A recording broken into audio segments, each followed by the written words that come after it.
Generally ಒಂದು cinema shooting ಆದಮೇಲೆ ನಿರ್ದೇಶಕರು ಆಲ್ಮೋಸ್ಟ್ ಸುಸ್ತಾಗ್ಬಿಟ್ಟಿರ್ತಾರೆ.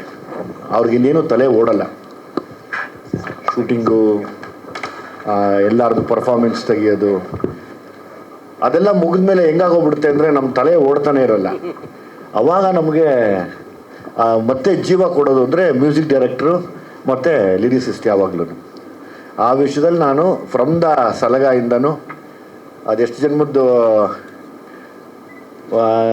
ಸುಮ್ಮನೆ ಉತ್ಪ್ರೇಕ್ಷೆಗೆ ಹೇಳೋದಲ್ಲ, ಮುಖಸ್ತುತಿಗೆ ಹೇಳೋದಲ್ಲ. ನಿಮ್ಮಿಬ್ಬರಿಗೆ ಗೊತ್ತಿಲ್ಲ, ನಮ್ಮ ತಾಯಿ ಯಾವಾಗಲೂ ಆಶೀರ್ವಾದ ಮಾಡಿದರು, ನಿಂಗೆ ಒಳ್ಳೇದಾಗತ್ತೆ ಸುಮ್ಮನೆ ಇರು ಅಂತ.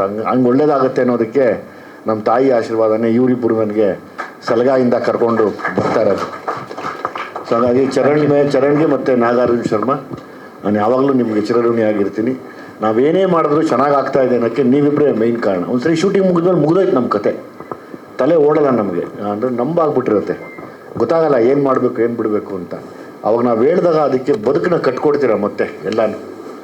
ಹಾಗಾಗಿ ಈ ಕ್ರೆಡಿಟ್ಸು ಅಥವಾ ಏನೇ ಆಗಲಿ ನಿಮಗೆ, ನಿಮ್ಮ ಮ್ಯೂಸಿಕ್ಗೆ ಮತ್ತು ನಿಮ್ಮ ಬರವಣಿಗೆಗೆ ಯಾವತ್ತೂ ನನ್ನ ಕಡೆಯಿಂದ ನಾನು ಚಿರಋಣಿಯಾಗಿರ್ತೀನಿ. Thank you very much. Thank you sir. Thank you. ಮಿಕ್ಕಿದ್ದು ನೀವು ಹೇಳಬೇಕು. ಚಿನ್ನಮ್ಮ ನನಗೂ ನನ್ನ ಮಗಳಿಗೂ ಒಂದು ಗಲಾಟೆ ಆಯಿತು. ಅಂದರೆ ಪ್ರೀತಿಯಿಂದ ಚಿನ್ನಮ್ಮ ಕಂದಮ್ಮ ಹಾಡಿಗೆ ನಾನು ರೇಗಿಸ್ತಿದ್ದೆ. ಏನಮ್ಮ ನನಗೆ ಇಷ್ಟ ಆಗಿರೋ ಪದ ಎಲ್ಲ ನಿನ್ನ ಮೇಲೆ ಹಾಕಿ ಬರ್ಸಿದ್ದೀನಿ ಅಂತ. ಸುಮ್ಮನೆರಪ್ಪ, ನೀನು ನಾನು ಮೊದಲೇ ಕರೆದಿದ್ಯಾ ಅಂತ ಕ್ಯೂಟಾಗಿ ಕೇಳ್ತಿದ್ಲು. ಹೌದು, ಎಲ್ಲ ತಂದೆ, ಎಲ್ಲ ಮಕ್ಕಳು, ಎಲ್ಲ ಪ್ರೀತಿ ಮಾಡೋರನ್ನ ಚಿನ್ನಮ್ಮ, ಕಂದಮ್ಮ, ಮುದ್ದಮ್ಮ, ಬಂಗಾರಿ ಅಂತ ಕರೆಯೋದು ಸರ್ವೇ ಸಾಮಾನ್ಯ. ಅದನ್ನೇ ಬೇಸಾಗಿಟ್ಕೊಂಡು ಸಾಂಗ್ ಮಾಡೋಣ ಅಂತ ನಾಗಾರ್ಜುನ ಅವರು, ಚರಣ್ ಅವ್ರು ನಾವು ಕೂತು ಇದನ್ನು ಪ್ಲ್ಯಾನ್ ಮಾಡಿದ್ದು.